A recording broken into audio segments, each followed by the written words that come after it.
So Jason is here with us. 9 months ago he came on this stage 3. Actually he has quite a big surface to cover. He's a big head, he's a tall guy. So we went to this hair transplant, we restored the hairline and the whole frontal area. As you can see, this is a dense packing of the frontal area with 2,500 grafts.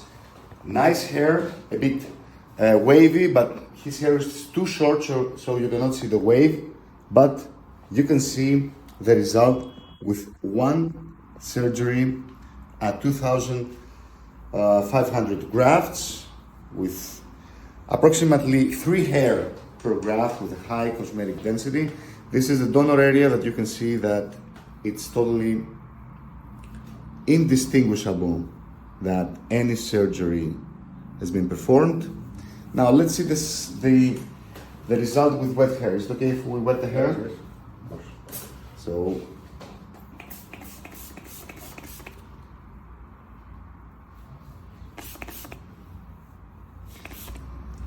So you can see even with wet hair,